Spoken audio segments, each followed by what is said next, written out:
Clerk is ready. We'll call the meeting order. Roll call. Coleman. Here. Counselor. Here. Hilty. Here. Conley. Here. Mitchell. Here. Devereaux. Taylor. Here. Stone. Here. Goodwill. Here. Please join us for our pledge of allegiance. I pledge allegiance to the flag of the United States of America and to the republic for which it stands, one nation, under God, indivisible, with liberty and justice for all. Amen. Thank you. Do we have any additions or deletions to the agenda? Yes, I'd like to add, as part of the Committee of the Whole, a presentation by Stan Fawcett.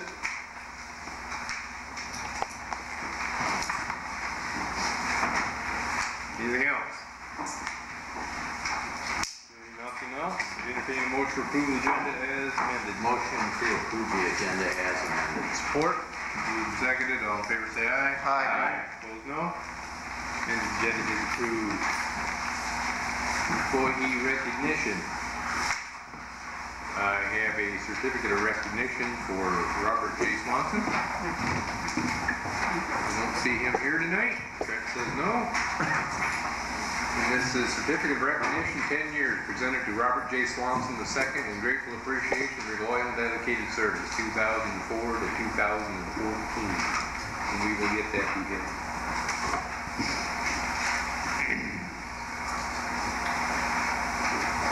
Presentations and report, Northwest Michigan Area on Agency Annual Report. Good afternoon. Afternoon. Did you, it looked like you may have had a black and white copy of this? I brought plenty. That's our annual plan. I'm sorry, our annual report for 2013. And then the second handout that I'll go over briefly are the financial numbers that we invest in the 10 counties that we cover. And then on the back side of that is the funding that flows from our organization directly through your Commission on Aging. So there's information on the front and in the back. What I'd like to do is just spend a few minutes telling you about us, what we do, and then answer any questions you might have. I'm Bob Schluter, the Executive Director of the Area Agency on Aging in Northwest Michigan. We are a 10-county private nonprofit organization. We are celebrating our 40th year this year in existence.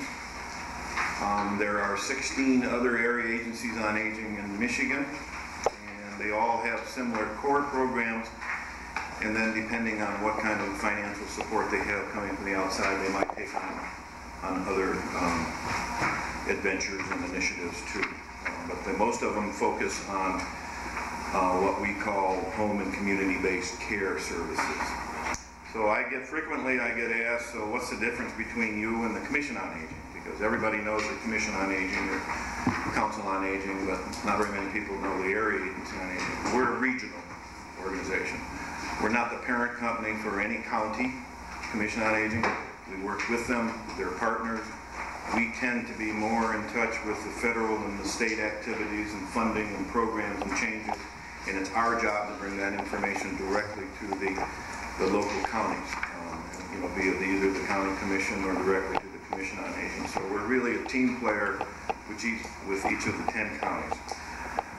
I mentioned last year, before I go too far, I want to thank Commissioner Taylor, who's been on our board for a number of years, I think, about 40 now? Somewhere around there. Yes. He does a wonderful job. He's got very good input.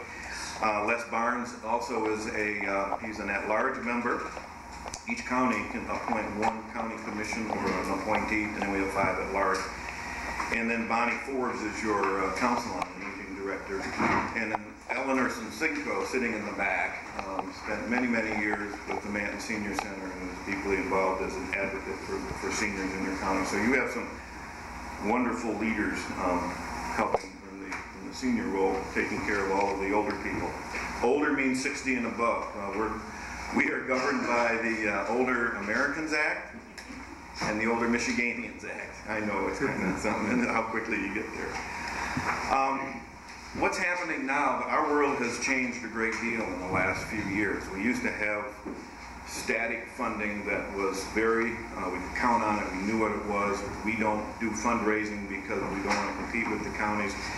In the last few years, because of the Affordable Care Act and other initiatives, our funding and the way we get money and the way we spend money has changed. We have become, and we're becoming more of what's called a managed care organization. So we are given X amount of people to serve, and a dollar amount is put on that person's head based on their age and what they have. And then it's our job to manage those dollars. We also have, because of that, we have a risk pool because some of the people we take care of can be very expensive, but they come with the same dollar amount to somebody who may not be quite so expensive. So it's our job to make sure we have enough money to take care of everybody. We've also gotten very involved in training for professional businesses and for personal people who are caregivers.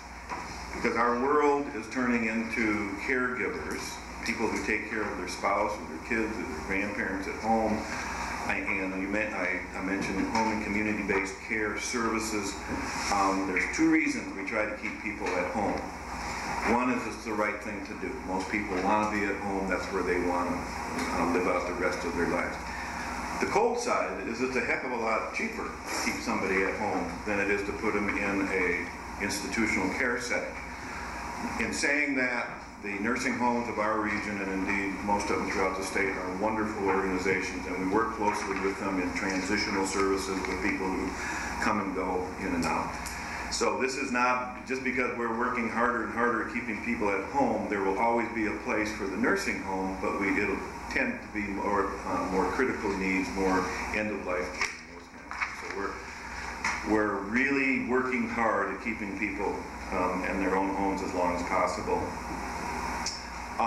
Some of you probably have been involved in what's called our Medicare Medicaid Assistance Program, MAP. It is our most popular program. We have about 60 volunteers throughout the 10 counties that have been trained in highly technical information dealing with Medicare and Medicaid and all the paperwork and the drug enrollment program that hits October 15th and runs through December. These people work with that. I cannot thank them enough. We had a conference last week, and 6 of our volunteers received statewide recognition for the effort that they put in. When this program started, the MAP program started, it was very easy. Now there is an incredible number of hours of technical training that these people have to go through to be a certified MAP counselor, and they don't get anything from it except a box of donuts and coffee from us, and we help them with their travel, because up here we travel a lot. But many of you probably have heard about, or maybe you've been assisted through the Medicare Medicaid Assistance Program. It's not a program for the poor or the rich or whatever. If you're on Medicare and you have a question, that's who you call, is that MAP program. We've also picked up 3 years ago, almost 4 years ago, we became certified as veterans directed care, home and community-based care for veterans. The Saginaw Hospital called us and said, we have a lot of veterans living at home. We don't know how to take care of them at home. This is what you do. Can we work with you? There's a big push, and you've read a lot in the paper and seen on TV now, more and more resources going to take care of our veterans, and we're very happy about that. That was exciting for about 6 months, and then they didn't refer any. They got caught up in the red tape and everything. Well, I'm happy to say that we have gotten through that, and we are now seeing more and more veterans being referred to our organization, and our nurses and social workers are getting out there. And I think we're going to, as the referrals come in and we learn about them, that's going to get better and better. So they deserve it, and we're going to work especially hard to make sure they receive the services they deserve. And I'll end with just a success story on our part. October 1 was the beginning of our managed care program for this in Real. It was called a capitated waiver payment system, and as of October 30th, we were looking at losing about $200,000 a month because of the system that was set up. we wouldn't last very long pulling from the piggy bank, and I didn't want to talk to Commissioner Taylor about all of that kind of stuff. But we begged and pleaded and trained and worked with all of the people downstate who were involved in setting up that system, particularly the actuarial people who were looking at all of these formulas, how much we're going to pay for you to take care of this individual. We turned that ship around, and we are now doing okay. And so it was about half of the 16 area agencies on aging were on very thin ice because of a system that was not very good. But we're very excited to say that we've conquered that, and we're moving forward. We hope to see bigger and better things. So I'll wrap up with that, and I'll answer any questions. One of the things that you do, each county does for us, we have about $500,000 a year that we have to match in order to get our federal and state dollars. We can come up with the bulk of that money internally through all kinds of match systems, but we end up with $40,000, $45,000 every year that we can't match. It's been like that for a long time, and so that about 20 years ago, our board of commissioners, our board of directors, made up of you all, said, well, we're getting a lot of that money from you. Is there a way we can help? And that's where this match component that you all vote in, or hopefully vote in every year, comes in. And so this year, Wexford County, we haven't changed it for the last 3 or 4 years, is $4,252. And the money that comes into Wexford County is $1,135,577. And included in that is the money that goes through your COA, which is almost $212,000. So I've had we want to thank you for that match, because if we didn't get it, it would come out of our fund balance, which means we would have less money to serve for our clients. And so we thank you for that. And we also thank you for lending us Commissioner Taylor. We'll answer any questions you might have. Questions, anyone? Something I don't understand, units. Can you explain what exactly is a unit? Well, it changes a lot. A unit is broken down generally in if there's a service by a nurse, it's a 15-minute increment that we get reimbursed for.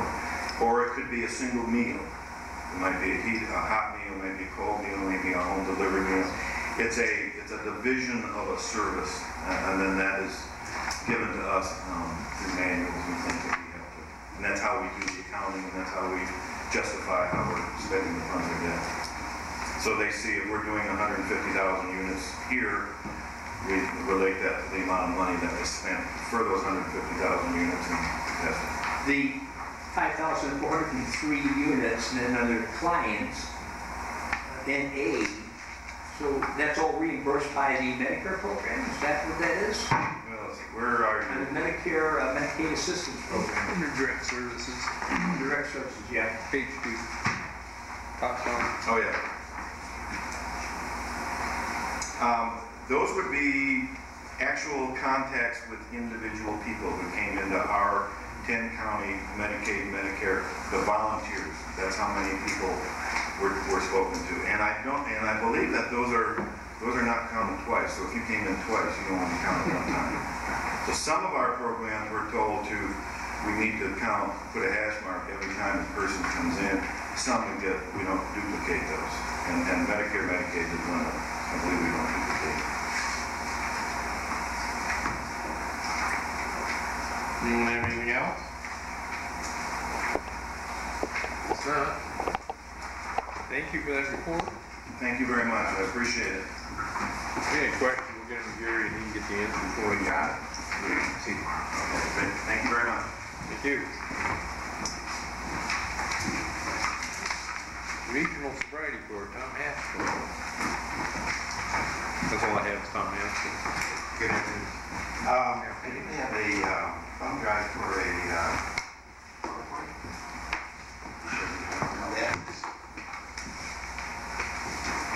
Last time I drove my car, I was 16 years old.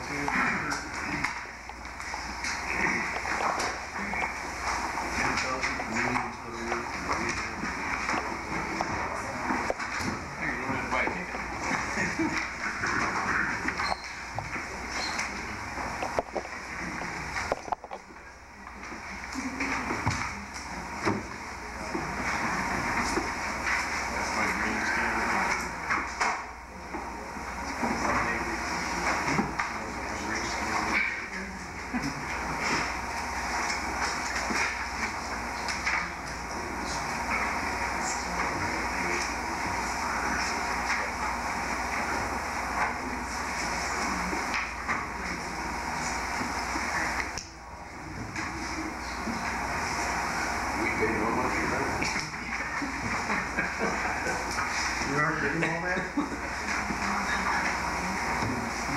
High-speed report.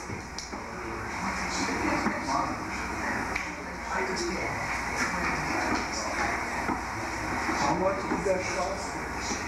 It's not the equipment. Where I come from, we call that an error between the headsets.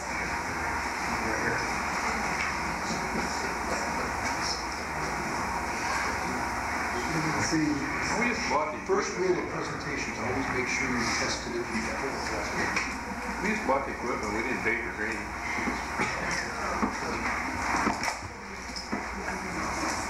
Oh, yeah. You did receive the hard copy.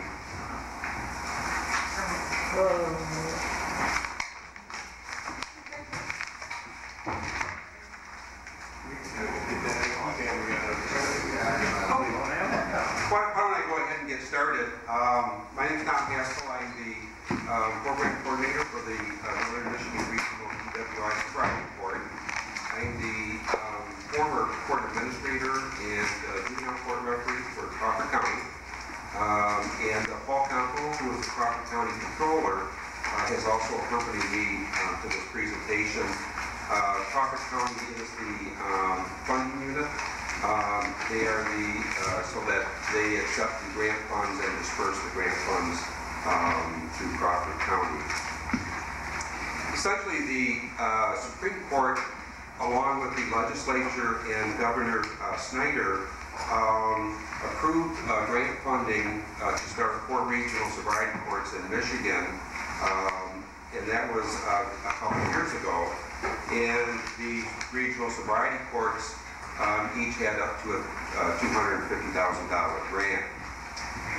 The goal of the sobriety courts are to basically address repeat drunk driving in the state of Michigan. And it's to develop a program that can hopefully provide intensive and rigorous programming for those offenders so that they wind up leading a sober lifestyle and are not a threat as a drunk driver on our roads in Michigan. There were basically 4 regions that were set up. One was 5 counties up in the western part of the UP. The second initial region was northern Michigan with Crawford, Kalkaska, Missaukee, and Roscommon counties initially. And after the first year, the state indicated that they would be willing to add both Ogama and Wexford counties to this regional sobriety court since they are connected physically to our region. The third is over in the western part of the state, Mason, Lake, Osceola, Nuevo, and Mecosta counties. And then finally, there were 4 counties in the Thumb area that were targeted for this sobriety court.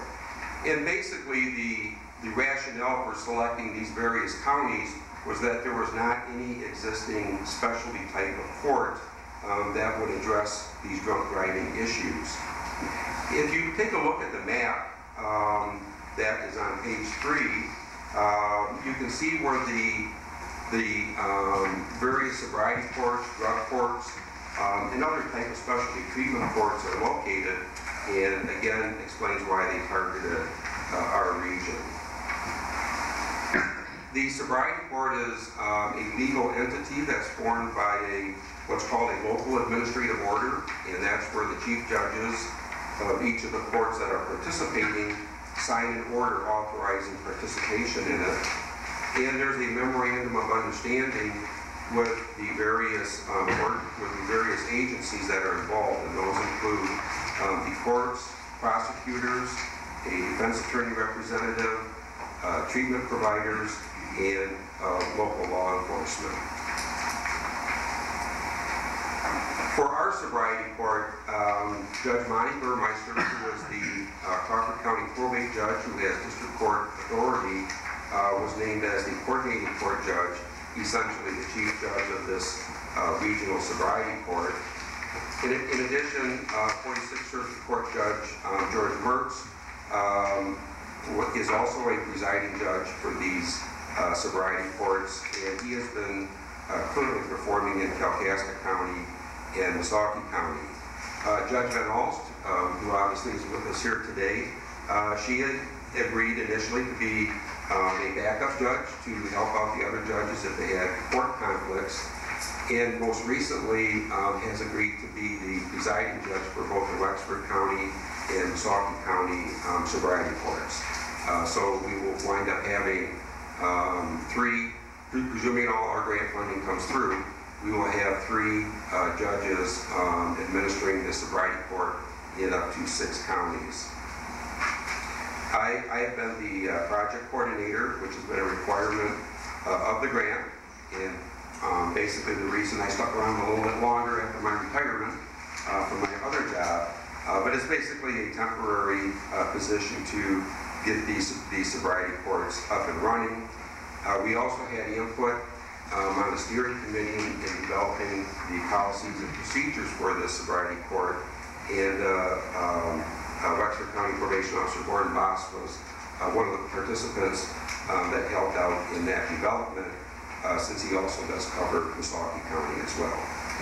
Again, Paul is the financial officer, and the Crawford County is the fiduciary for the sobriety court funds. And we have hired 2 case managers that essentially act as probation officers in working with the offenders and ensuring that they are complying with the terms of the program.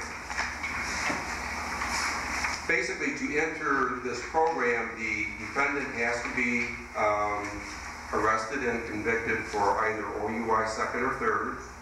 The prosecutor has 100% discretion on screening any case that is entered for admission. By statute, the defender cannot be defined as a violent offender. In other words, there are certain types of offenses that if they're convicted of either previously or currently, that could make them ineligible for the program. There has to be a clinical evaluation that the individual is alcohol dependent.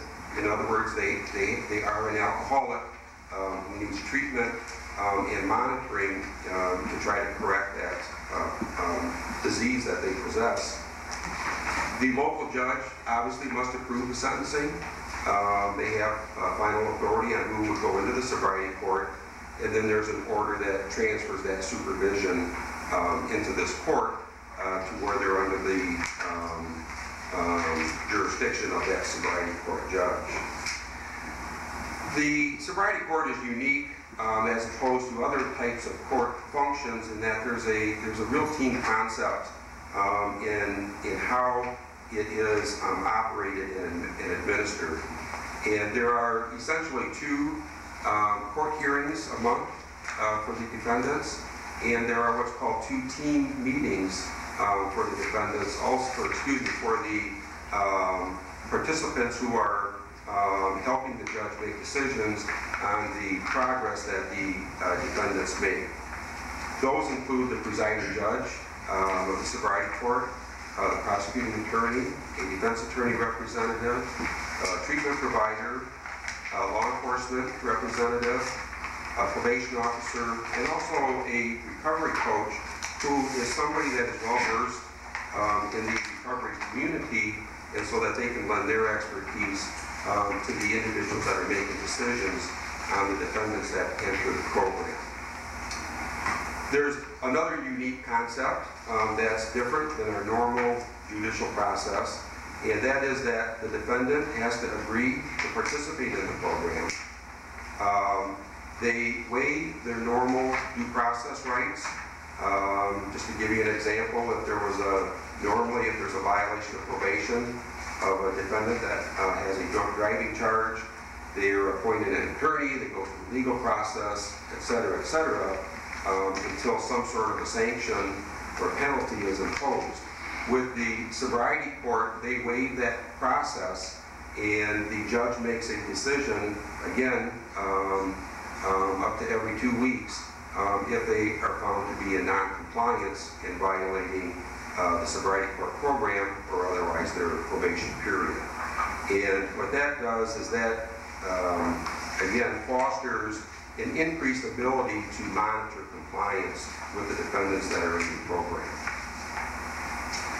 They are also eligible for a restricted license with the interlock system, which is basically a system that's put into their car where they have to blow to show that they're not under the influence of alcohol, and they can only drive for certain types of reasons, to treatment, employment, school, things of that nature. It's not for pleasure driving. And then finally, there is one procedure that we are using, and we kind of modeled this after Judge Haley in Grand Traverse County, where they've operated a sobriety program for a number of years. That is, in certain types of offenses, if the judge approves of it, they can reduce an OUI third to an OUI second, which is the difference between a felony and a misdemeanor, if they have successfully participated in the sobriety program for up to 1 year. And so again, that's an incentive for the defendants to get into these lifestyle changes where they are changing their behaviors and their habits. There's a 4-phase program, and this lasts anywhere from 18 months to 24 months. The first phase is sobriety, and that's basically getting the defendant in a sober situation to where they can start to realize the benefit of the treatment. In phase 2 and phase 3, which are the longer phases of the program, that's where again they develop this lifestyle change that we hope and we expect to be a permanent lifestyle change, so that again reduce that threat of them drunk driving on our roads. And then finally, there's a graduation phase. Again, this is a rigorous and intense program. It's much more than I think normal probationary type conditions are. Again, it involves numerous court hearings twice a month. We do have case managers that consistently monitor and have at least weekly contact with the defendants. We have contracts with law enforcement, primarily the sheriff's departments, to where they can accompany our case managers on home visits and field visits to make sure that the defendants are, again, complying with the terms. And again, the defendants, they waive many of their due process rights as far as being able to enter their homes and things of that nature, again, to see if there's alcohol in the home or other type of substances that would put them in non-compliance. There's frequent PBTs, those are breath tests, and frequent drug testing, twice a week drug tests. Starting out with the defendants, they receive a breathalyzer where they have to blow twice a day at least, again to ensure that they're not using. For some defendants, they can get an ankle bracelet where it tests their sweat to determine if there's alcohol presence, and again, that gets reported. Obviously, if they're in non-compliance, there are sanctions imposed. Treatment is an extremely important part of the program. It can involve residential, where they need to have an extended time in an inpatient setting to start their treatment, and then certainly Catholic Human Services provides treatment on an outpatient basis. We have in the other 2 counties, we also have another treatment provider called Grace Center. And then probably the most critical aspect of the recovery process is involvement in the Alcoholics Anonymous 12-step program. That really is the key that enables most of these individuals to be able to maintain their sobriety. At this point, the grant funding covers myself as the project coordinator. It covers the 2 case managers and probation officers, sheriff's departments, reimbursement for their overtime for officers to perform these functions, the alcohol and drug testing, and then also transportation for the team members to attend the court hearings. And then if there are gaps in treatment for the participants, there is some provision for funding for that. Can I ask a question? Yes. Grant, what is the amount of the grant that covers this? Okay, currently our grant is $230,000 for the 4 counties. And for the 2015, we have requested $320,000. And that, again, covers the other 2 counties that would be added to it. I'm assuming the grant is totally used at the end of the period? We will probably have a little bit left over this year, simply because we started the process, and some of those were annual budget figures that we're not going to spend because we didn't hire the case managers until, a quarter of the way through, things of that nature. But next year, I would expect that we would expend that amount of funds. Excuse me. I'm sorry, I didn't mean to interrupt. Who do the individuals pay for the ankle bracelets, the PBTs, and all that? Do they pay for it, or who pays for that? Right now, the grant covers that funding. Okay. The defendants do pay a $500 participation fee. And that's on top of the $500 Secretary of State fee, the Correct. driving fee? Correct. And again, like I say, we can right now cover the funding for that drug testing and the breathalyzers and such. A lot of the sobriety courts do charge the full cost to the defendants, and that can range from, I think some will charge anywhere from $10 to $12 a day for that. But again, if we can have the availability of the grant funding, we're trying to use it.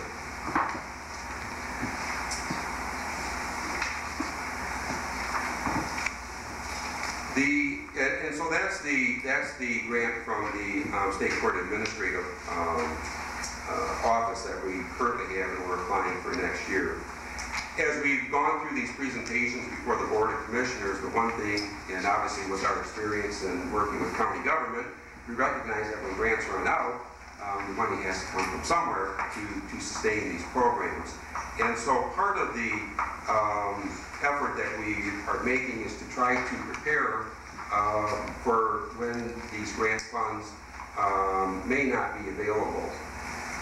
At least initially, the state has indicated that it's available for 3 years. It could be renewed if the legislature and the governor would approve it. I was at a meeting down in Lansing several months ago now, where I asked them what that possibility was, and they said there's a decent possibility of it because the state has been able to show that these programs have worked and are not only able to reduce the amount of future drunk drivers, but also to save money in the process, obviously, if society does not have to correct the problems that they create. There's also other grant funding that is available, and in one of the attachments, I sent along some colored attachments.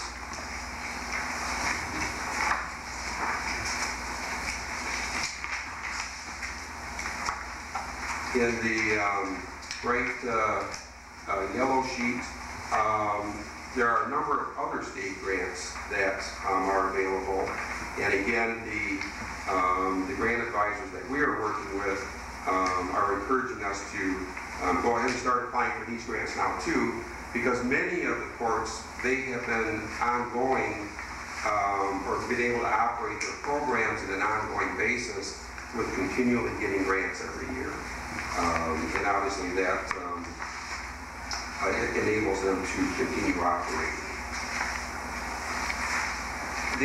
The other couple other sources of revenue that can help sustain these programs, one is the Emmett County Sobriety Court.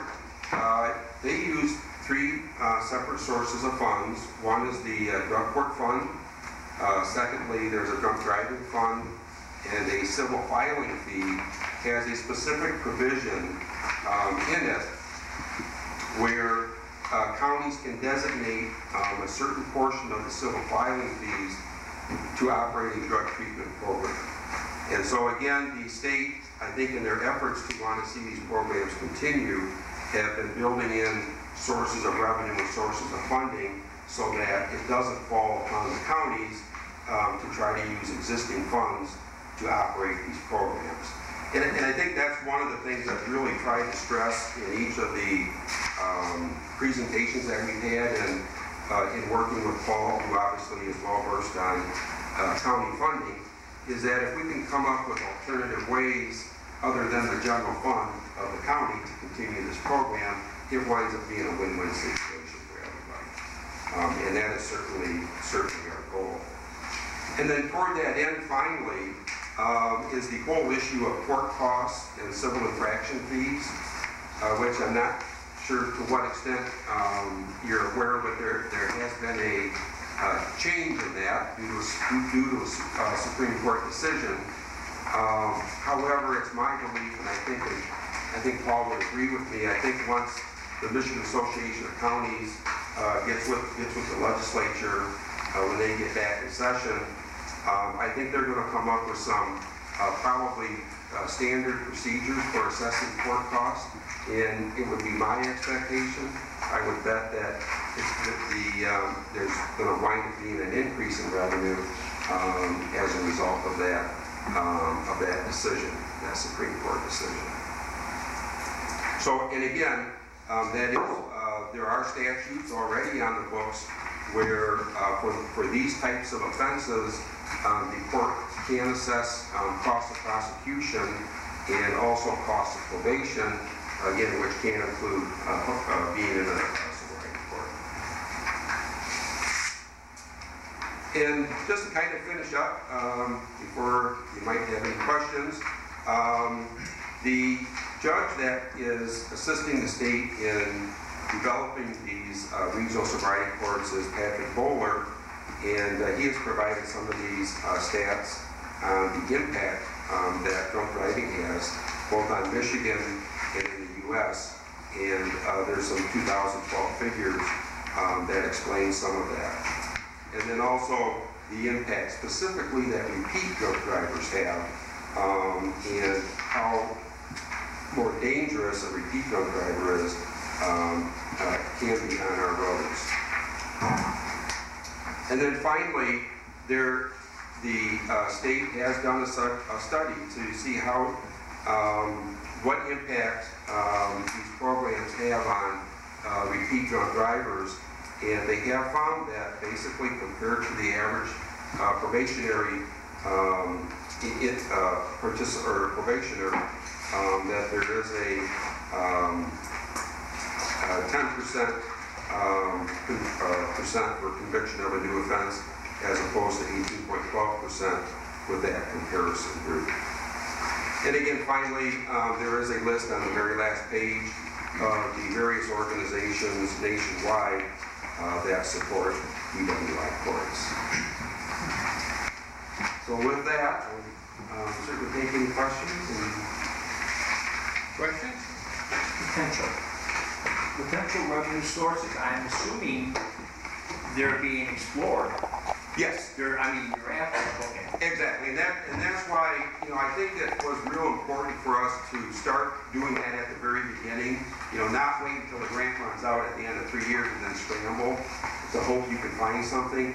We're working on that now to try to develop and prepare for that, and hopefully we can find those.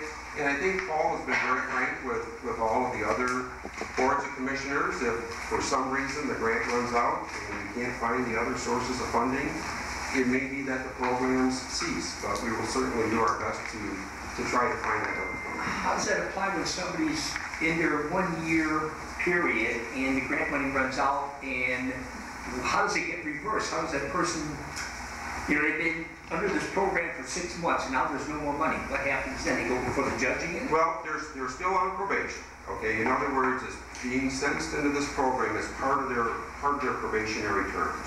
So if, let's just say, defendant A gets put into the program, grant funding ends, they simply finish their probationary term with their regular probation officer. Certainly, I would think we would make every effort we could to try to make sure they keep going to their treatment programs, maybe be involved with community corrections, which some of the communities have a strong community corrections programs, others not so strong. but they would continue to the end of their probationary term. It seems like there's a lot of departments involved, and if there's no money to, you know, keep this going, how do you continue to home visits and stuff like that? Well, it would definitely decrease the amount of monitoring that would take place. It would decrease the intensity of the program, but they would remain under the court's jurisdiction, and the court would still have the ability to impose penalties for violations. And, you know, if it's a circuit court offender who is on probation for an extended period of time, if they wind up violating, they could actually go back, they could go to prison for violating their term of probation. Judge, is there anything you'd like to comment on? No, I'm in support of the program. Statistically, I think it works. One question I have is, a lot of these costs are assessed to these drunk drivers. What's the percentage of money you collect from people like that? Because they usually don't have a job. Or if they do, they don't have it for long. Well, surprisingly, we collect a lot, and so that's going to affect our bottom line this year because of the Supreme Court case. I don't know the percentage though. I think you're more likely to collect in sobriety court because that's one of the commitments they make that has to be kept to be successful. And it's going to cost them less in the long run to do it in sobriety court than it is to go through the whole court process. Correct? No, it will cost them more. Oh, it will cost them more? There's an But it's a additional fee. misdemeanor versus a felony. So Oh, true. It depends. It depends on how they get into sobriety court. So I think at all costs, if I was in that position, I would try to get it knocked out. And we have, historically, our collection rate is in about 93 or 94% for our district court collections. And so generally those individuals, they will find the money. One experience that Grand Traverse County has, and one rule that they have, is that in addition to the fines and costs that are assessed, and any interlock costs, they require all of those to be paid before they allow the interlock to be installed. And of all the cases they have had go through, they said they've never had a one that didn't pay up. So again, there's motivation. I think the other factor that is involved too is the families get involved in these individuals. As I've seen when we've started to work with some of these cases, you get obviously spouses are committed. You get parents that are committed. And maybe even adult siblings. So is it on a sliding scale as far as the amount of money that they're paying in? Is it done or due to how much they make? Or is it just this is how much it is? It's just a flat rate. It's how it is. Tom, It's does the $500. prosecutor's office have support this also? We certainly support the goal.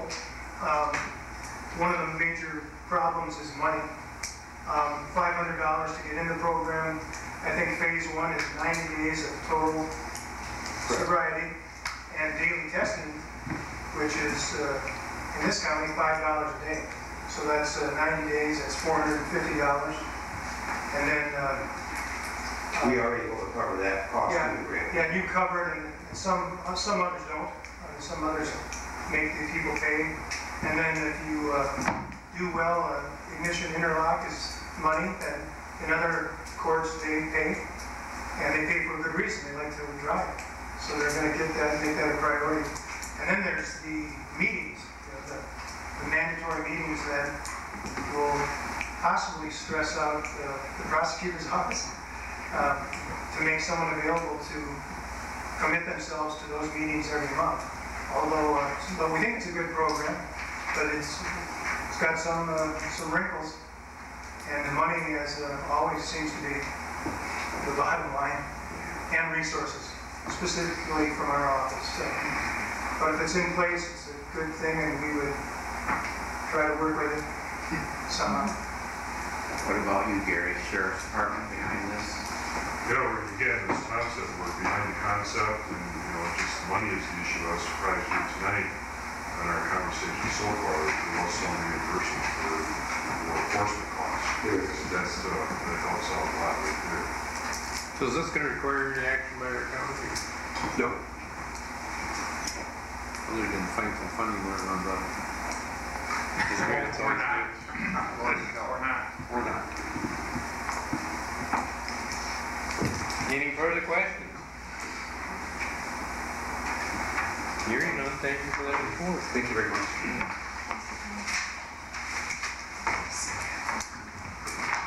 Thank you for coming.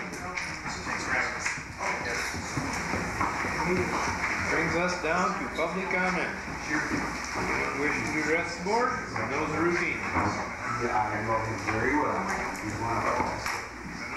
Crystal Johnson, Animal Advocates of Wexford. I live on the west side of Cadillac. In case any of you happen to get a phone call today, I don't know if you did, but the shelter had kind of a bad day. There was 4 cats that needed to be adopted out. Apparently they're on the 8th of the 3 mile, or whatever you want to call it. And so there was a lot of people calling, I believe, the shelter, according to Judy, and they were pretty livid about it. And so I did want to make something clear, is that although we have had a low kill year, and we have been managing to get those animals adopted out, that the policy is that those animals are kept for a certain amount of time. So it is still technically a kill shelter. I want to make that clear to you guys. It is a kill shelter according to policy, and that is in the Sheriff's Policy Manual. Now that being said, I would like to commend the Sheriff's Department and the ACOs for working with us. And we've been keeping the animals for a lot longer. They have, God bless them, and we've worked these animals like crazy. In fact, Animal Advocates today spent over like $250 to get these animals adopted into good families. They'll be spayed and neutered. They're going to be vetted, all the things that are required. And they're out of the shelter. I think a couple are getting picked up tomorrow. But I wanted to make sure if you got any phone calls about that from anyone, that is what was going on. There are some people that are upset because it is still technically a kill shelter. It's not a no-kill shelter. So I just want to make that clear.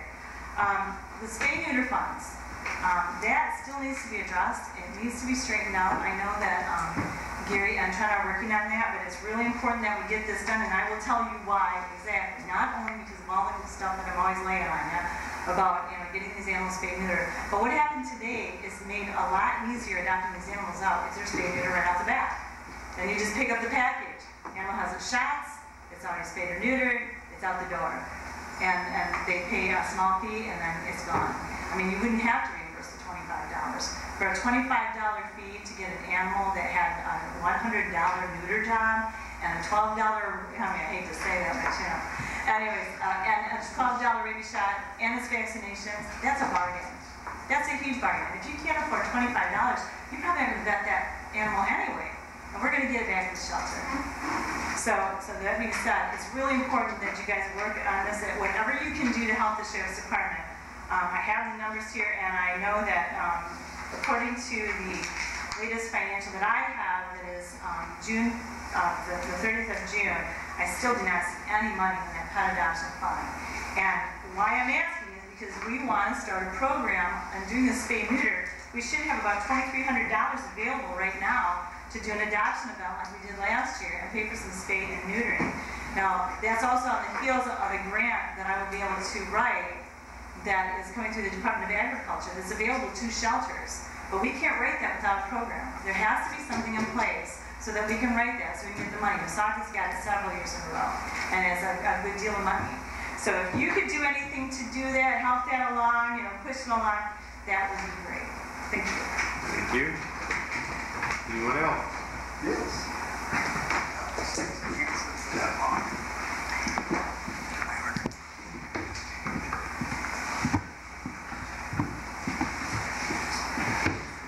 Michael McCready from Matin. Congratulating Mr. Henry for not being last. Somebody ought to think about how much this county is going to pay Mr. Vance Edwards to go away. It's going to be an expensive piece of equipment to set on the curb. Because he's been here 23 years, 24 years, something like that. He's years and all kinds of stuff. Also, I think you need to figure out how much this Proposition 1 passage is going to cost. Because it's going to cost you funding. It's going to remove money from your budget. I don't know, Mr. Hinton, was maybe aware of that. But then also then, if I got it right next year, that unfunded liability will also be figured in against your assets. A lot of things going to happen to the money in the next year or so. And basically, it's kind of invisible money, but it's money nonetheless. So, there's some things. I didn't get to ask them guys if they're going to figure in, any drug issues other than that sobriety, if that's going to also go into, because you're going to run into people getting pulled over for pot as soon as they come up with a good way to figure out if they're stoned or not, and it'll be measuring eye dilation. But don't listen to me, I don't know enough about it. Thank you. Thank you. Anyone else?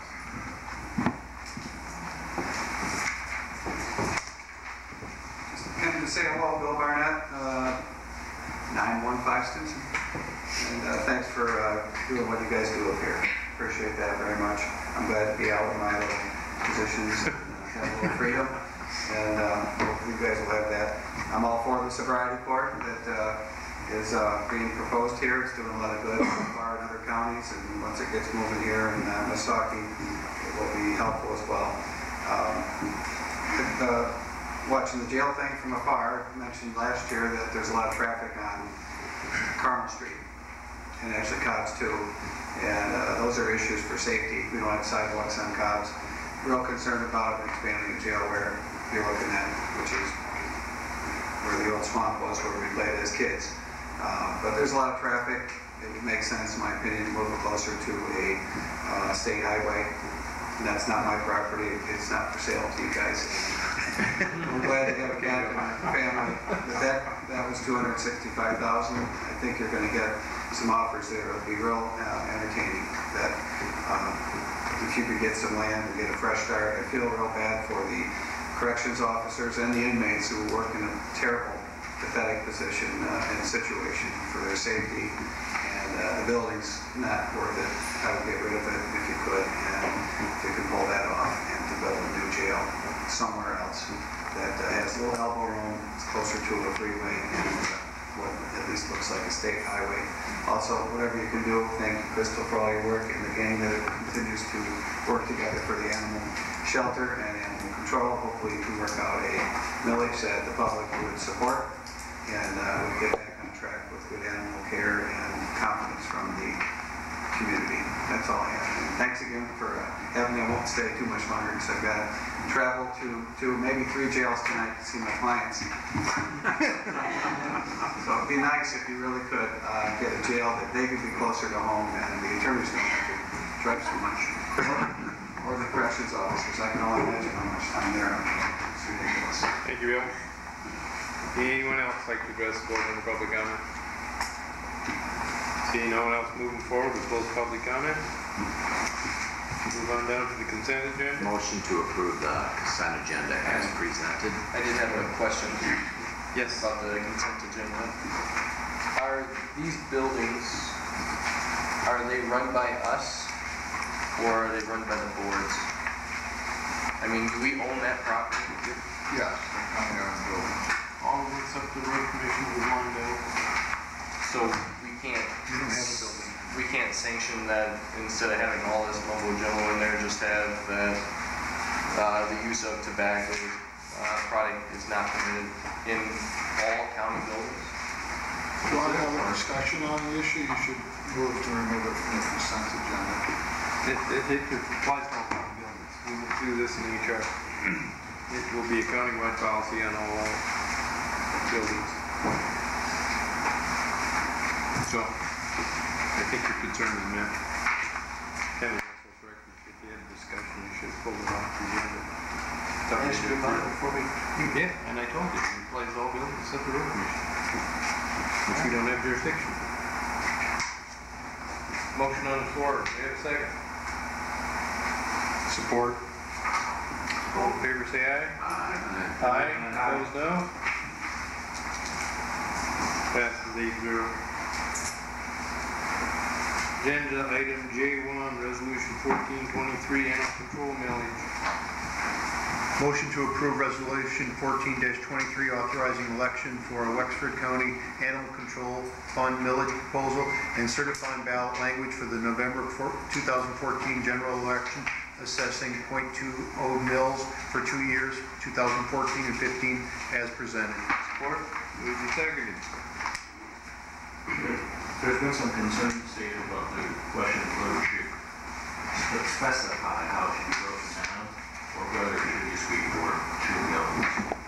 Is that a concern that anyone on the board has? I have concern. I have concern with that. Well, my problem was what was put in the packet and was sent to the attorney for review and came back with a draft and it shows split, but the way its motion's going, it would be one way only. It's not consistent. I don't understand how you can. I think the motion is just a general statement that it's a General statement, this language will be certified later. But the split will still be. Yeah, but the language, the way it's presented right now, is just saying that it's a 2 mill, and we're accepting it as presented. As presented is with this, with 2/3 of the revenue to be allocated, etc. Now that's how it's presented. So the motion is saying we're going to accept this as a 2 mill increase as it's presented in this language split. And if we don't want that, then we have to make a motion to strike the sentence of parenthetical brief. This is the wording that went through finance. Correct. Ken, can you clarify what the attorneys told us on this? Yeah, the board directed that the proposed resolution be sent for legal review. The proposed resolution actually was asking for 2 separate millage amounts, if I remember, .08 and .12. The attorneys pointed out that would have to be 2 separate questions on the ballot, and that's why they proposed this revised language that is .2 mills, but you use the resolution to direct how it's split, which is essentially how the recreation millage was done before, when there was a set percentage that went to the civic center and a remaining percentage that was allocated among other recreational budgets. But they said the first language was illegal. So the bulk of the amount of money will be going to the animal control fund, 2/3. If passed as presented. Right, for the operation of the animal shelter. That's exactly what you were saying. The sheriff cannot operate an animal control program on 1/3 of that money. We wouldn't have, what, a part-time animal control officer with 1/3? I know you want to come up here, Gary. I can just see it in your face. Wait for meetings. Approximate information. According to the packet, the millage will raise somewhere in the area of $185,000. 1/3 of that is approximately $61,000. And the wages with benefit packages are approximately $48,000, which would leave somewhere in the area of about $13,000 for operations. Operations would include overtime, fuel, vehicle maintenance, computer repairs, radio repairs, things like that. And that is for one position. And that would be a full-time position. However, I just don't know if there's enough money there for operations. That only changes the approach, Sheriff, if we end up splitting the animal welfare part off. Because if it remains as it is today, with your operation running it, the total amount of the money is the same as is in there right now. Because the 2/3 and the 1/3 still go back to the running the animal shelter. A big portion of your operation is running that animal shelter today. So if you have the whole... You're going to have more in my budget. You're going to have more going to the care of the animals than you do now, and less than what I have now. I have 2 full-time positions as animal control officers. You're going to reduce the positions by 1. But one of them is typically always at the shelter. Yes.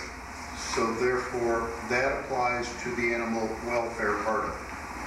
You know, if you look at it as a whole, unless there's a change and we get a 501(c) or some other group, you still have the whole piece. It's just a matter of how you're allocating what their job duties are, for lack of a better term. To say that the other was there, you know, they are there a percentage of time, because now we have that part-time employee there. And so if you put one officer in the animal shelter, then you're going to reduce your care budget by, you know, somewhere near $40,000.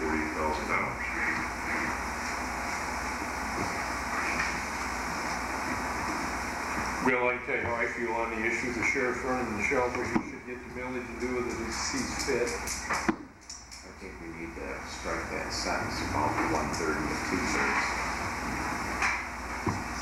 You know, if, you know, it's your decision as the board as to the number of staff that you put over there. You approve the employee roster every year.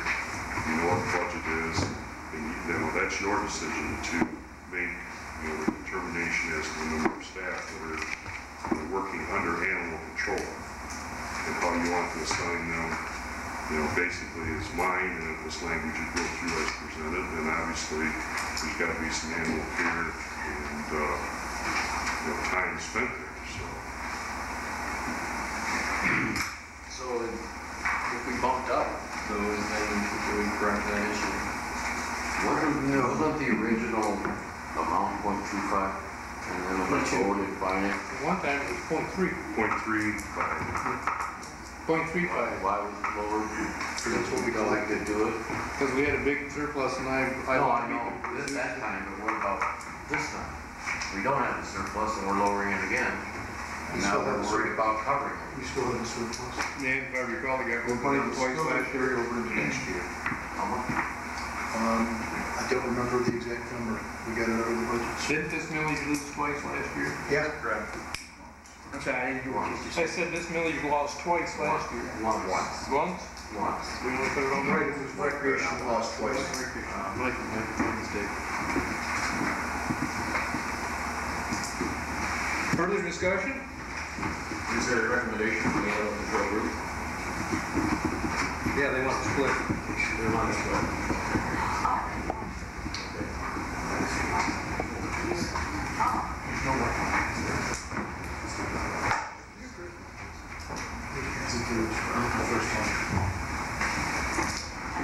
Any further discussion?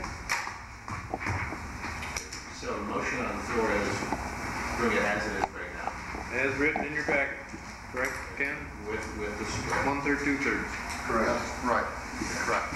So if there's a desire to be able to get rid of that, there has to be an amendment to the motion to strike from the ballot language. Or vote it down, put a new motion. Or vote it down for a new vote.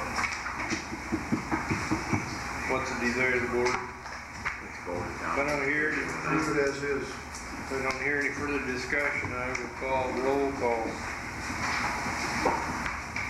Holly, Yes. Mitchell, Yes. Taylor, No. Stone, No. Goodwill, No. Calder, Yes. Haussler, No. Hilti. Yes. That motion fails. 4. 4-4. Would somebody like to entertain a new motion on animal control millage?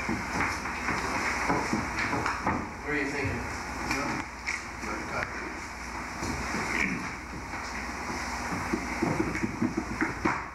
Motion to accept the language of the county animal control fund millage proposal with the exception of removing the words with 2/3 of the revenue to be allocated for the operation of an animal shelter and the balance for the operation of the animal control program. Second. That's been seconded by Commissioner Taylor. Discussion? So now the proposal would read, the purpose of providing a millage for the Wexford County Animal Control Fund shall have constitutional limitation upon the total amount of taxes, etc.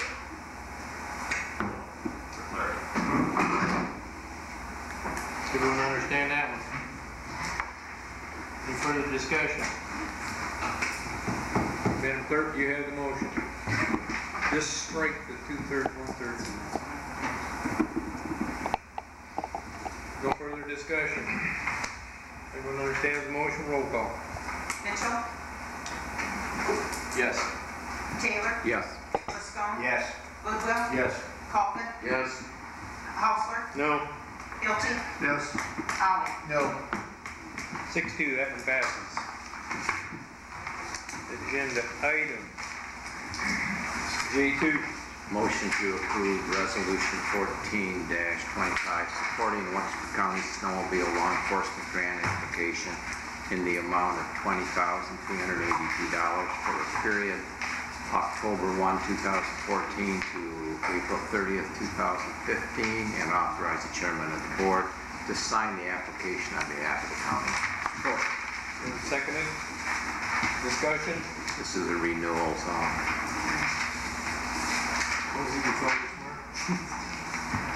The citizen harassment. Yeah, grant. Any discussion? Doesn't bother me as bad as it used to, because I quit snowmobiling, so they ain't not chasing around giving me tickets now. So. Not that they could catch me before. Seeing no discussion. Hearing none, roll call. Taylor, yes. Liscone, Yes. Goodwill, Yes. Kaufman, Yes. Hausler, No. Hilti, Yes. Holly, No. Mitchell. Yes. Passes 6-2. J3, resolution 1426, ORV grant. Motion to approve resolution 14-26 supporting Wexford County off-road vehicle law enforcement grant application in the amount of $17,456 for the period of October 1st, 2014 through September 30th, 2015, and authorize the chairman of the board to sign the application on behalf of the county. Support. Moved and seconded. Also just a renewal. Good. Any further discussion? Hearing none, roll call. Liscone, Yes. Goodwill, Yes. Kaufman, Yes. Hausler, No. Hilti, Yes. Holly, No. Mitchell, Yes. Taylor. Yes. Passes 6-2. Agenda item J4, resolution 1428. Motion to approve resolution 14-28 authorizing the county treasurer as a member of the regional loan approval committee of the Traverse City Area Chamber Foundation as presented. Second. Moved and seconded. Any discussion? Hearing none, roll call. Goodwill, Yes. Kaufman, Yes. Hausler, Yes. Hilti, Yes. Holly, Yes. Mitchell, Yes. Taylor, Yes. Liscone. Yes. Passes 8-0. J5, budget amendment, finance. Motion to approve the budget amendments dated August 6, 2014 as presented. Support. Moved and seconded. Any discussion? Finance chair, anything to say? It's all right in your packet. Any questions? Hearing none, roll call. Kaufman, Yes. Hausler, Yes. Hilti, Yes. Holly, Yes. Mitchell, Yes. Taylor, Yes. Liscone, Yes. Goodwill. Yes. Passes 8-0. Agenda item J6, committee of the whole jail project. Motion to resolve into a committee of the whole for the purpose of discussion of the jail project. Second. Moved and seconded. All in favor say aye. Aye. Opposed, no. No, resolved in the committee of the whole. And I suspect that this time would be the proper time to have Stan Fossett who's here to address the board before we get started.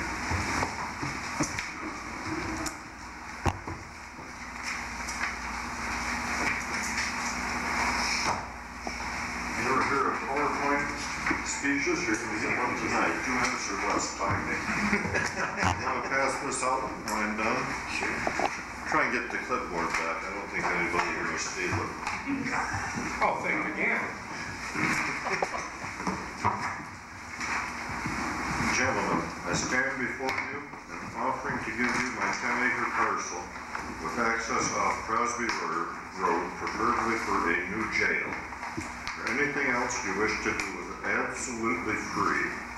With no cost to the county, except getting a qualified appraiser to appraise the land showing a value in the area of what your county equalization department states the property is worth. I'm going to make this short and to the point.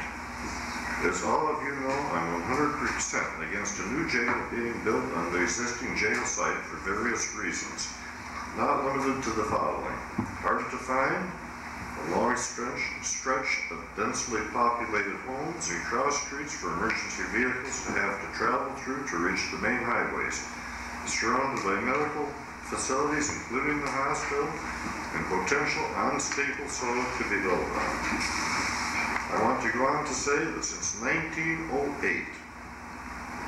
over 100 years, my family started paying taxes with my grandfather through me. I've owned and paid taxes on the B.O.C site that I have previously offered to sell to the county for a new jail. And I've heard it said by a few individuals, Fawcett only wants to sell his property to the county for his monetary benefit. Offering to give you this property will remove that argument from the equation. Realizing building a jail on the old site will have a negative impact on future generations for many years to come.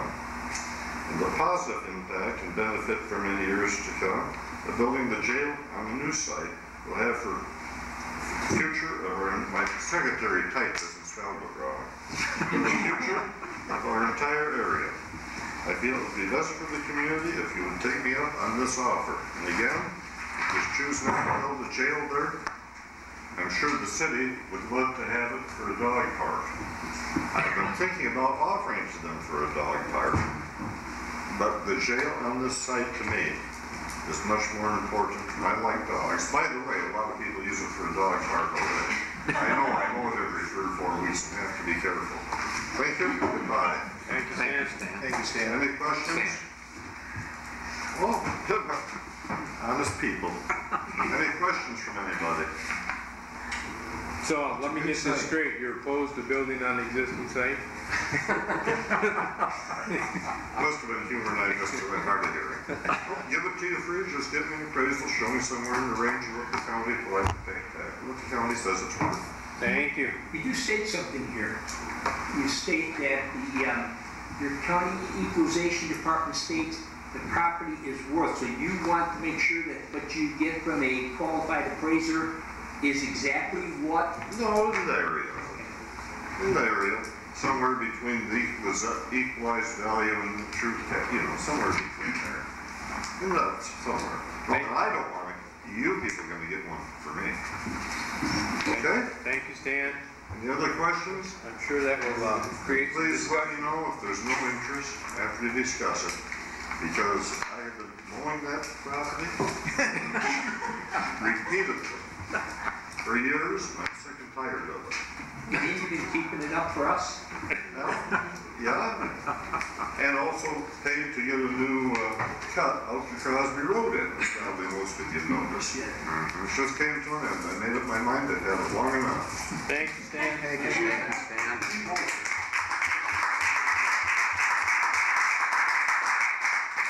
I'm sure that will cause some discussion at the end of this presentation. Oh, and you might ask the people going to build the new jail to drive by there. Just take a look, give their recommendation. Thank you, Stan. Frank Bednary. You have in your packet a little agenda he wanted to run through here. We're going to have some questions for you now at the end of this. Okay.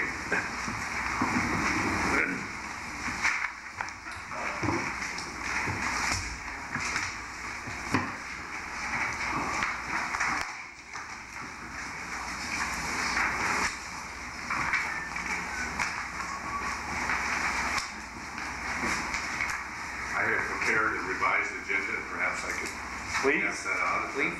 Could you give the clerk a copy, please? Yes, I will, of course.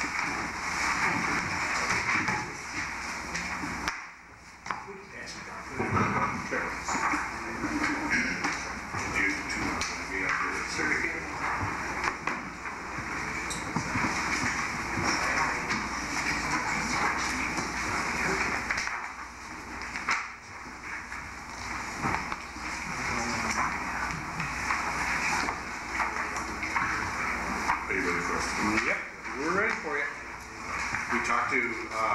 Administrator Ken Hinton earlier about the kickoff meeting that he scheduled for today. And so we do consider this to be the kickoff meeting for the project. And what we would like to do is run through some of these agenda items. And please feel free to stop us at any time if you have any questions, or we look at this as being a very informal exchange of ideas at this point.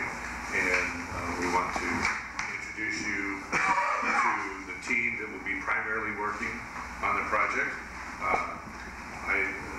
My name is Frank Bednarik, and I'm with Hooker Young Architects. I'm Vice President for Development. And my role in the project is basically just about to come to an end after this meeting. Usually what I do is get a project to the kickoff stage, and then our architects, engineers, and designers, and everybody else step in and do the project from that point on. I will continue to work with Ken on the USDA application as the project moves forward, but that would be more behind the scenes and not working directly on the project. Well, good evening. My name is Bob Van Putten. I think I've met most of you. I think Eric, you. And my part of the project is just about to begin, which is the design of the jail facility. I look forward to working with you and the sheriff and his staff to give you the best possible jail design we can. Thank you. My name's Steve Moe, and I'm with Hooker Young Architects, and I'm the lead project architect.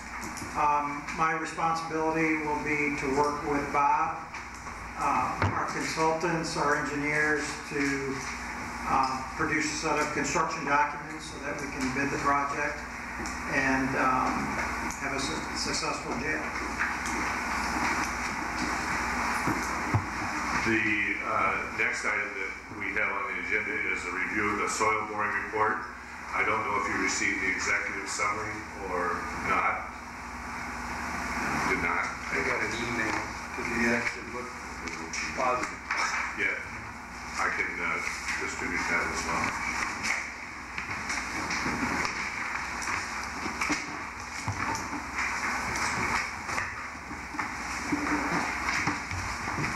I think probably to summarize the report, there was really nothing remarkable from the report that impacts the construction of the project on that site.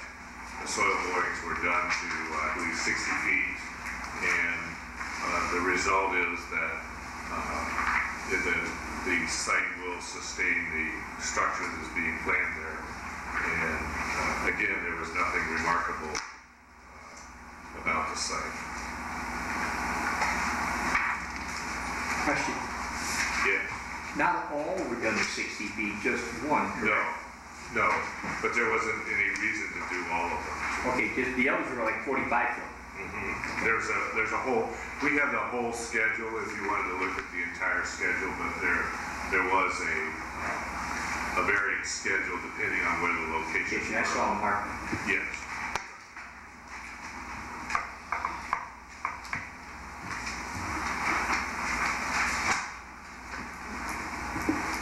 So the boring showed no reason that it would be unbuildable.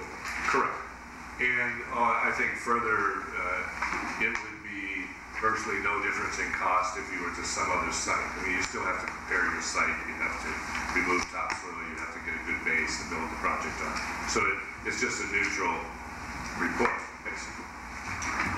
Once the design is done and Steve gets done, they have to go back to the folks to make sure that it works on the site. There's no indication that there would be any problems. So I guess you heard the offer that was just made to the board. It's been a push by certain members of the community to build on a brand new site. If we explore the possibility of a new site at this point, how much does that put the project behind schedule already? Well, it does impact the schedule, and Frank had prepared a schedule that we can look at. My primary responsibility is to begin the schematic design. In doing that, what we would be doing is evaluating the current jail site. We have no problem with evaluating the second site as well. And while we do that, we would like to meet with with the sheriff and his staff and go through the information prepared by RQAW, the program information, which would be valid regardless of what site, so we can move ahead on those issues. Meanwhile, taking a look at both sites, potentially, if that is what you wish. I would like them to look at the other site very much. I just want them to have a great understanding of which site may be best for our community. For long term. Sure. Long term is longevity is what I'm looking at. Is the next 25 years that we have to add on. There's no doubt. The ability to add on there. There's no doubt it's a great You site. can't. My concern is where we're at now, the project's 12 million. If you go to brand new and you're looking at 16, where's the other 4 coming That from? doesn't make sense if it goes up like that. I can't see it going up like that, and I also feel that, and I had a discussion with the sheriff regarding why we just can't build a jail over there for that same money and keep the existing offices where they're at. We could do that, and his operation could still proceed without any problems. And that would keep the cost down at that new site. I'm just asking questions. I would also like to see us approach the city council. They're bursting at the seams down there at City Hall, and they would like to move possibly their city police department in with us, and that may be another source. And that's phase 2, obviously. We're looking at just building a jail and keep offices where they're at currently. The city was approached through the city manager. But I've talked to other council members who were more open to the idea. Okay, Let's continue. my question. Yeah, and what we would suggest is some of the same in-site soil investigations happen on the second site as we have just completed on the current jail site as well. It would just make sense to confirm some of the soil conditions and make sure there's no environmental issues and those type of things. So again, we would do, while we examine the sites, we would proceed in the programming and some of the design of the jail. My guess is the jail pod could be flexible and fitting on site A or site B as well. But would we have to look at both sites? Can't we just decide on one site? Why would we? It's called funding, John. I think you want to do some initial investigations, let us do some preliminary site evaluation, do some conceptual site design just to make sure it all fits as well, and do the same thing on the current jail site. I think it's all right. There's 10 acres to play with, so you'll have plenty of room. My question, Ken, is we can finance, what, 12-point-some million? Right, these are the same concerns that the board addressed last year with the jail needs study, with the citizen advisory committee we had working with our QAW. At the end of that process, this board decided to move ahead with the jail expansion budget. If I go back and revisit that, that's fine, but that was the motion and direction this board gave, and they put an RFQ out, or a request for proposal out for building the addition of the jail. So I just want to point that out. It's just going back to where we were with that citizen committee before, analyzing various alternatives. I guess my question at this point was, if we started a whole new structure, what could we build for 12-point-whatever million? If you had new offices and everything else, would it be feasible to build everything new there with looking at when we can afford to expand the jail cells? Like, 'cause right now we're looking at building the jail, and then at a latter project 2, another $4 million. What could we possibly have for $12 million there brand new, and then maybe 4 years down the road add a $4 million expansion there? Sure. I'd rather spend my money that way than pour it into the old stuff. I agree with that. But at this point, we have no idea. Is that going to be 80 cells? Is it going to be 60 cells if we do everything? Is it going to be 50? That's Going to be 90? proposal is to give us some information like that. Yes, and I don't want to commit to any of that at this moment. Don't rock up your head. You almost had me talked into it. Well, that would be my idea would be, if you're going to go to a new site, let's build all new there and then look to expand there. That's exactly what we were thinking. Instead of building the jail there, and then 10 years later we don't have the money, and the sheriff and the secretaries are still stuck where they're at. And then it's one site that you can't expand on. for the future. You don't know. You're limited to what you can do in the future there. Yeah, you're only limited by money. You built 30 stories high. We're close to the hospital, right? Right up to me. Anyway, continue. Because of this, is it going to be to your advantage to go do that investigating and then come back to this type of a presentation? Or are you just wasting your time tonight? I think that what we can do is get the framework as to what we're doing, agreed to, and then if you want us to do the evaluation of the site, as Bob said, he can be working on the schematic design, because particularly for the jail portion itself, it's pretty easily transferable. I mean, it's not like it's going to be something different that you're going to put on another site, because it's more designed from the function of the jail. So I would say that we can proceed with that to keep you, I think that you keep pace with your financing and with what you're looking at in terms of bidding for next year, to get in the early bid stage to hopefully keep the construction costs My down. concern is we do something now, sets it back a whole year, 9 or 10 months. I don't really see how that can happen. I think that the clear first blush of this is what we'll have to work on is obviously you're building more space. So looking at how much more space you would build, or getting to that question of how do you trade off? Do you sacrifice 25 beds and move the whole outfit? That's going to take a little evaluation. That's just not something we can do, because I don't think any of us have any idea of what the scope of that new adding the sheriff's operation in would be. We'd have to define that scope. Wasn't that an RQAW? They have the space program, and they give us the size and all that, so that's an excellent start to have. But we haven't evaluated that. But you can do it for way cheaper than them, because you're obviously better, because we selected you for the No? I think that was just asking if you want to go to dinner too. Just a thought. Didn't you estimate the cost of that building to be $9 million? 9.2. And we have a $12.5 million budget. So that leaves us $3.5 million for another building. Well, you gotta equip that building. You gotta Put have. prisoners in it. Beds. Yeah, there is some stuff that goes in, like beds and. Yeah, right.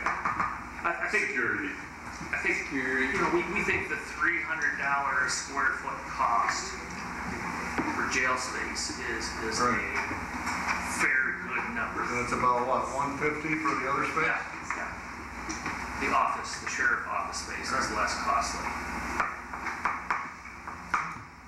Get the numbers and see what it is. I would. Yeah. Let's not send us back our time things. Let's hurry up and do it wrong.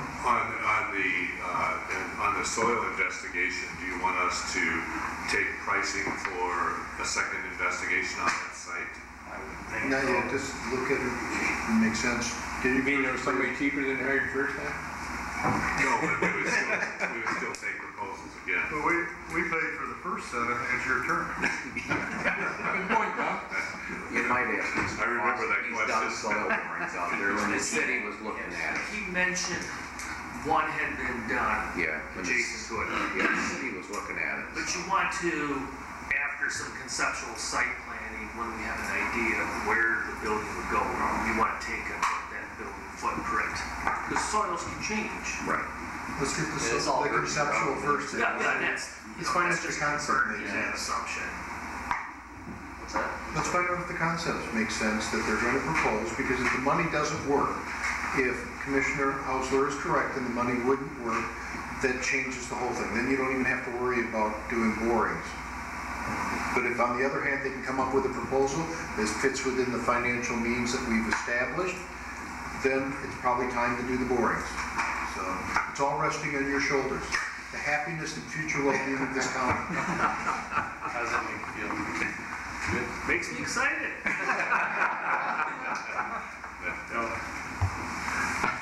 And they put a job here I could fill, non-performing. It appears that actual construction would be easier on a new site I mean, you don't have to contend with the daily routine at that building. And one of the issues with the current jail site is the topography. And he would have to balance the site by building the jail pod slightly down and a transition elevator stair between new and existing. So if that is an issue we knew we had to deal with in the design on the current site.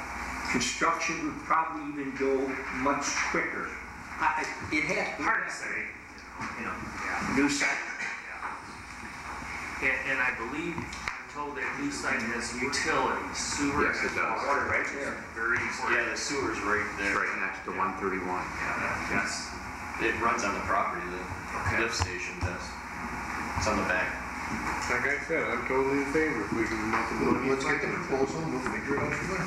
Right now, we're discussing. I don't want to saddle more down the road with a bond payment they can't pay. I'm really concerned. I'm sure that they can come up with something to fit within the $12 million. I don't suppose Stan would kick in $4 million with a free land. You want me to talk to him? Continue, gentlemen. Well, you talked a little bit about the schedule, so why don't we look at the schedule from the point of view of how it would work? And it would work regardless of the approach that we took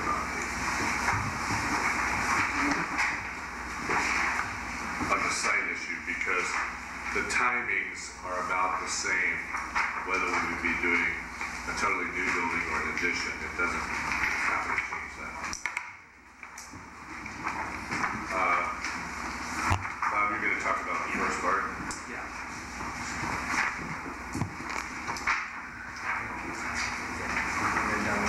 Well, again, talking about our next phase of schematic design, we're anticipating 6 to 8 weeks.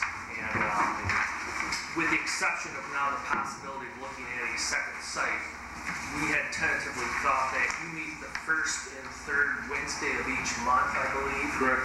That at the second meeting in the month of September, we would have a schematic design package for your review, comment, and approval. And then what that would include would be conceptual building floor plans, conceptual building site plans, some tentative exterior design, and a narrative on the type of building, structure, type of systems, and security. So what I'm seeing happening now is that we would also include the second site option. So we would be presenting 2 potential sites, 2 similar but somewhat different building floor plans to be determined on each of the site. Is that feasible? Oh, with the schedule? Yes. Okay. Because again, I don't see a custom jail design for site A that's significantly different for site B.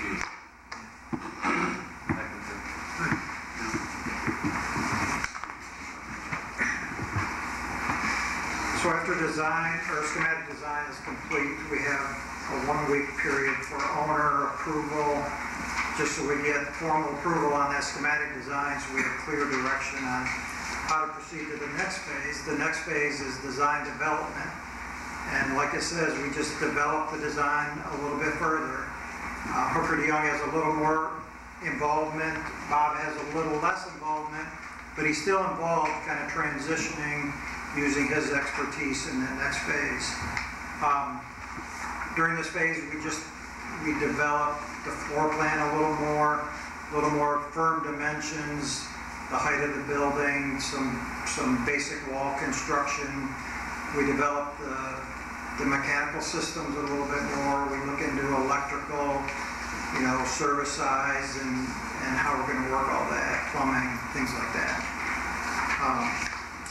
Then after design development is the construction documents. Construction documents, that's where we take that design development package and develop it even further with all the details that we need to put the drawings out for bids and construction. So we'll develop those wall sections even more to show the entire wall construction, floor plans with all the dimensions and equipment and all of that sort of thing, and plumbing specifications, selecting materials and products and things like that.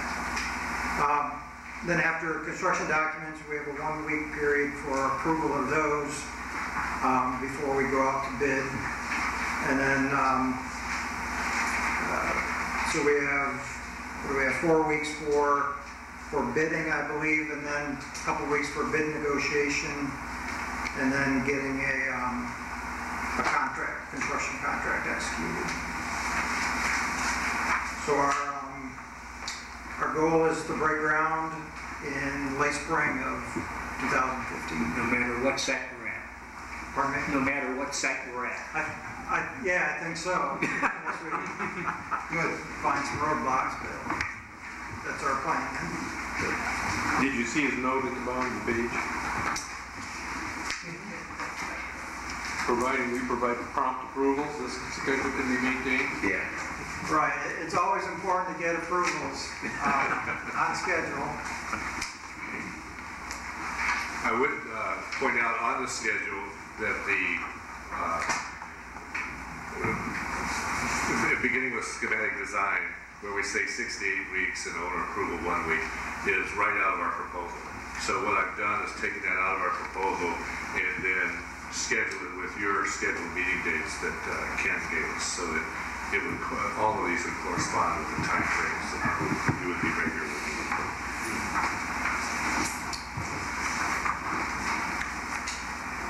And then we wanted to have a little bit of a discussion on construction method, but I think we did get a little bit of an answer from the USDA on that. And, there are 3 types really: the construction manager, non-performing, so they're just working for you to manage the construction. Construction manager that is performing, and they may be performing a certain segment of the work, maybe general trades or whatever the case may be. And then the last is the general contractor, which is basically we go through this design process, we bid it, and then you would select the bidder, the most responsive bidder to award the project to, and they would do be the general contractor for the project. The USDA did indicate that they are very much preferring the latter, and that if you wanted to pursue another alternative, that would have to be approved by them if they participated in the project. And your recommendation is? I think that given the involvement of the USDA and the very favorable terms that they offer, I would probably stay with the design. Yeah, and we've talked about that at some point, that before I put that in the RFP, that we were contemplating the design bid build method. And so we have had some discussion either in the committee or at the board level. Previously, you indicated that was the preferred method. Okay. So if that is agreeable, we just also wanted to mention to you that in this process, there are 3 agency reviews that we're anticipating right now: the State Department of Corrections, the State Fire Marshal, and the USDA review team. And the USDA does have special handicap requirements that exceed most others, so we would be designing to the most stringent handicap code. So that means cost goes up. Not to do it right first time? No, the difference, it's called UFAS, Uniform Federal Accessibility Standard, which there's very few differences between that and ADA and ANSI, which is the state accessibility code. Did you say UFAS or doofus?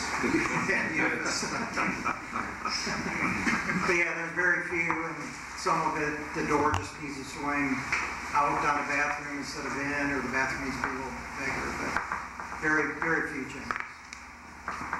Thank you.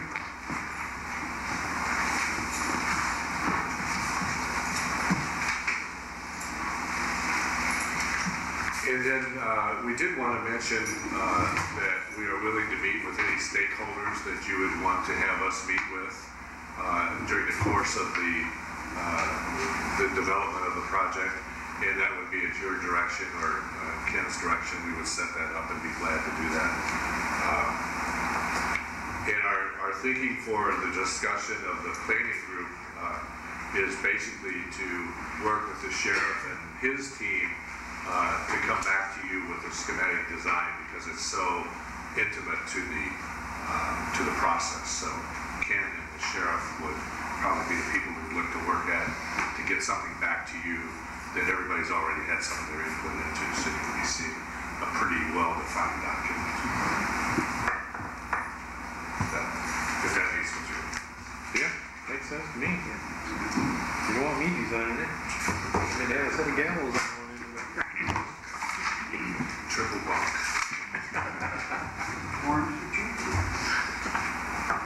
Anyone have any questions for him? Anything else you'd like to? So exploring the second site isn't going to be a big slowdown, inconvenience. We would do the two simultaneously. Cool. Great. Since I want a jail, same size we got with everything new for the same money we can borrow. It's 1.3 million or whatever. Okay. You might have to stay up late night. Anyone have any questions for him, Bob? Everything look copacetic to you? Bob's been through some big projects, that's why I asked Bob. Anything else you'd like to? We'll plan on being back at the September meeting, and in the interim, with this discovery, we'll share with Ken, and I assume he'll share it with you. Anything else I should ask him, Ken, and I'm forgetting? Nope. Cool. Thank you very much. Thank you. Sounds good. Question. Do we have to proceed with anything? I think we should give a resolution to that, so he knows that we're interested in it. I was going to ask the same thing. Resolution accept the offer of Stan Fawcett? That's what I would And suggest. proceed with a appraiser? I think it makes sense. You look like you want to say something, Ken. Well, if you do that tonight, and then you decide after the investigation that you don't want to put it in jail there, you've just taken some property off the tax rolls and put it in the hands. Well, we'll sell it for big. We'll sell it for big bucks. I think it's for sale for a while, but, How about contingent though on being able to get the site plan that meets the financial levels that we're looking for? I mean, you just tell them we're interested. I don't know if Mr. Fawcett had any time parameters on that offer, but maybe he'd be willing to keep that offer open for a short period of time while the county explores the feasibility. Until that first date. What was the first date they just had? September 24th. I think we should pass a resolution and we'll accept the property contingent upon. Well, A successful site plan. I would, I didn't see the exact offer, but if it's contingent on an independent appraiser meeting a specific number, He didn't I might say go that. with it. He didn't say that. wants a value. He wants a value, that's all. Value, so he can write it. And he doesn't want us, himself to create it, I think, it really wants to. I did talk to some people from MAC, and they said that he can absolutely do that, and we can exactly do what he's asking. Well, if we've got this offer, I think we should proceed with it. I think we should lock this property up. I think we should pass some kind of motion to let him know we're interested. Yes. In tentative of funding and site suitability. I'll support that. Thank you for saying the motion. Good job. We can't do that right now. We have to do that. We have to go back to the second. Oh, you had him almost. I almost had it. He never Motion does to motion. return to session. Oh, there's correct motion to read there someplace. Where is it? Keep looking. I'm looking. I got it. Motion to rise and report the findings of the committee of the whole.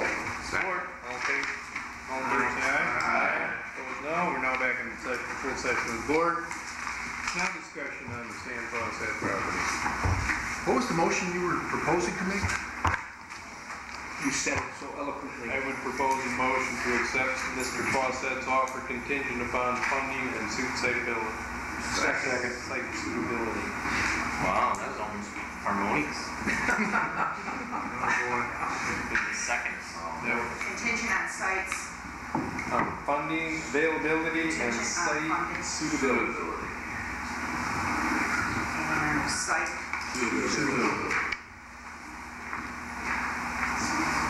And that goes until what, September 24th? I think it's when So they're. that's been seconded by 2 or 3 people.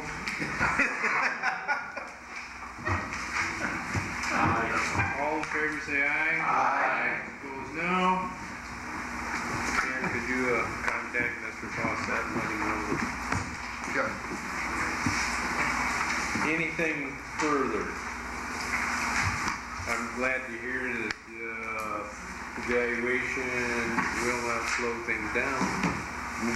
Still, depends on how the funding is going to work. Okay, I guess that concludes our regular agenda. Administrator's report.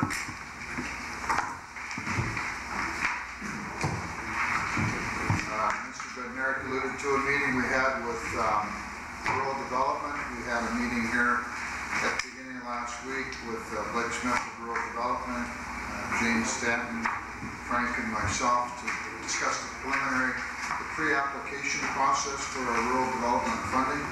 So we're working on that. Our financial advisor, Tom, has compiled some of the information required for that pre-application, and we just received some more. So we'll get that in the works. It just starts the process to allow rural development to earmark some money and set it aside. The hearing in the whistleblower case that had been scheduled for last Tuesday was rescheduled, and it's currently scheduled for August 29th.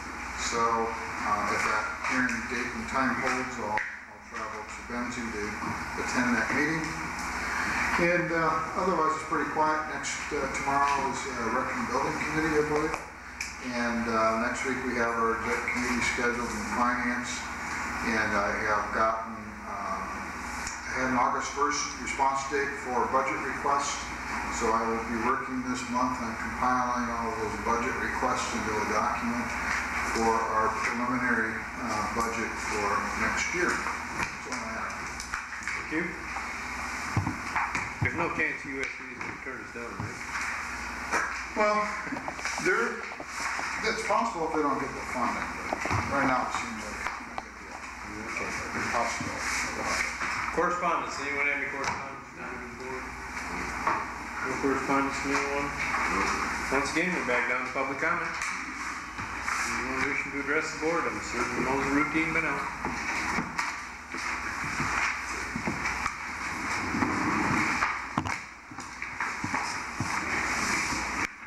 Just me again. Mike McCready, Acton, Michigan, proud of it. Nothing remarkable. Animal control just got shot in the head, didn't it? Or did I miss something?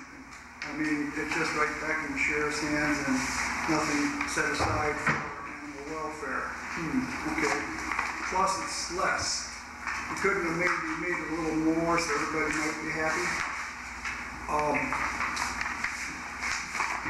Now, $300 for jail, $150 for offices. There's something in between that called dorms. The feds are big on dorms. They like dorms. I know. I kind of saw some of them. But, you know, I mean, cells are expensive. Dorms, you know, you can, if you build them so you can see them, they work, I guess. I don't know.